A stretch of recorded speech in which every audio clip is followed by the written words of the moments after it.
Hey everyone, in this video we're going to be talking about some skills and concepts towards the latter part of this unit when we're talking about acids and bases and neutralization. Um, I don't think the ministry does the best job of explaining some of these concepts in their course content. So we're going to go through this together. This will just be a short, quick playlist of videos like others you've seen. In this playlist, we're going to be covering what is the meaning of neutralization and acids and bases, how can you write the dissociation equations to show acids and bases component ions, how can you compare the mole ratio of hydrogen ions and hydroxide ions to their parent acid or base, and then how do we identify and solve partial neutralization problems. So the thing with this is that you're using a lot of skills that you've gained throughout the course in previous units. Stoichiometry never goes away. Being able to write chemical equations, that never goes away, right? We're just applying those same skills and concepts to a different situation, and that's what we're going to be doing here. So first, the meaning of neutralization in acids and bases is that I want everyone to realize that what neutralization actually is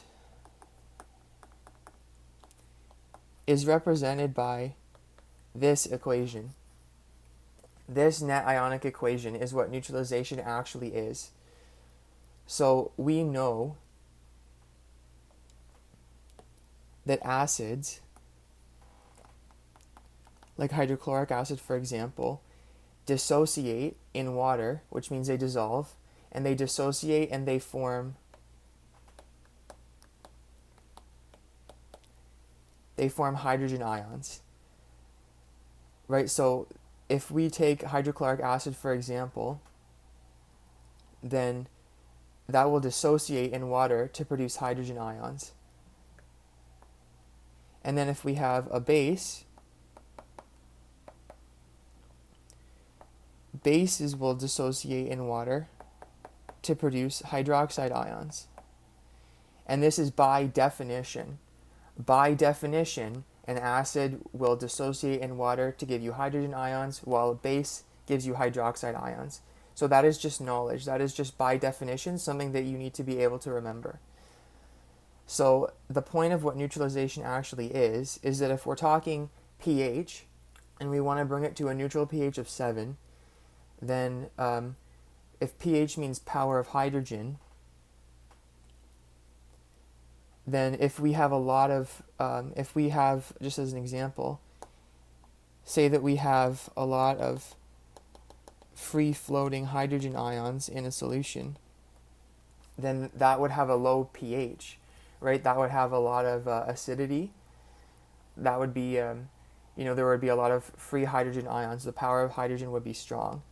But when you combine those with the hydroxide ions, they neutralize to form water, which brings the pH up.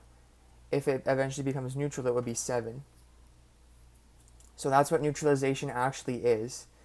It's the combining of the hydrogen ion and the hydroxide ion to form water.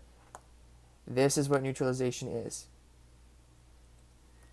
So, of course, the general neutralization equation of, acid plus base yields salt plus water, that's true, but the actual change in the pH, the actual neutralization, is the hydrogen ion combining with the hydroxide ion to form water. So that's the meaning of neutralization. And then in talking about, writing the dissociation equations to show acids and bases component ions, we've done that here, right? I've shown you that here. So think about how you can identify an acid or a base, right? Acids generally, they've always got to have some kind of hydrogen. And then bases always need to have a hydroxide or an OH group. And then when they dissociate in water, they'll give you either a hydroxide ion or a hydrogen ion. So these two parts, um, comparing mole ratio of hydrogen and hydroxide ions to their parent acid or base, and identifying and solving partial neutralization problems.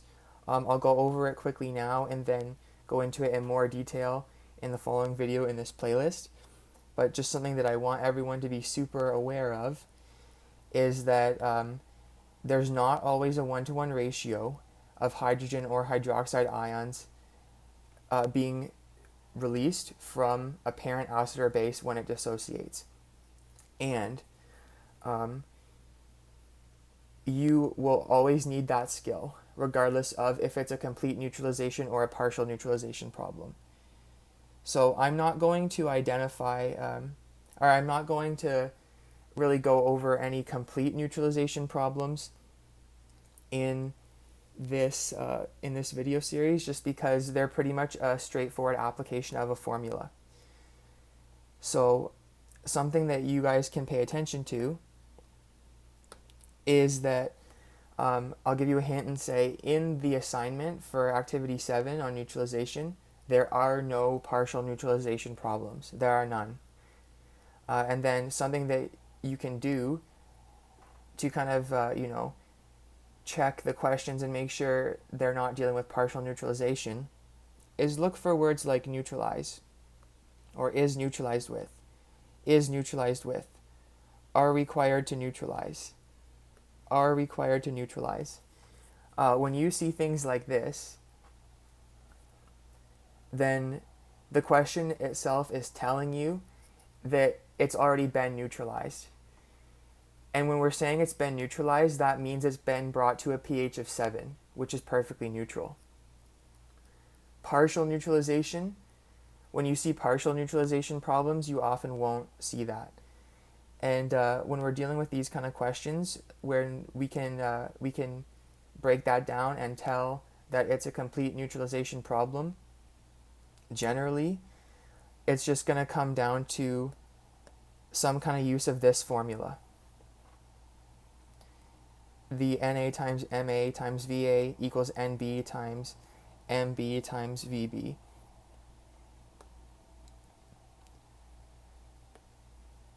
And the thing that you should be paying attention to here is Na and Nb.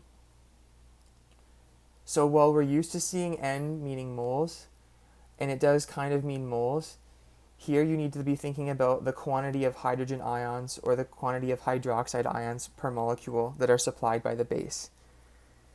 So to break that down really quickly, if you have something like, let's just say barium hydroxide, I know that if barium has a charge of positive 2 and each hydroxide has a charge of -1, I'm going to need two hydroxide ions in this compound overall to be neutral. And when barium hydroxide dissociates, it dissociates into barium and then 2 hydroxide ions. And that 2, right? It's as simple as that. This one compound, if you dissolve 1 molecule of barium hydroxide in water, it'll produce 2 hydroxide ions. So that's what we're talking about when we say the quantity of hydroxide ions or hydrogen ions. Because you could also do this with sulfuric acid, right? You would get 2 hydrogen ions and then sulfate ion. So it's the same concept there, 2, 2. So oftentimes if you just have something like, NaOH or HCl, that's really nice because it's a 1-to-1 ratio. So when you find the moles of acid or the moles of the base for those examples, you automatically know, okay, there's a 1-to-1 ratio, so the quantity or moles of hydrogen ions or hydroxide ions will be the same as their parent acid or base, but that's not always the case. So you have to take it slow. You still need to do stoichiometry in those examples, and we're still using those skills of stoic and molar ratios that we learned in the previous unit. So I'm going to leave this video here for now. In the second video, I'm going to be going through a couple examples of partial neutralization problems.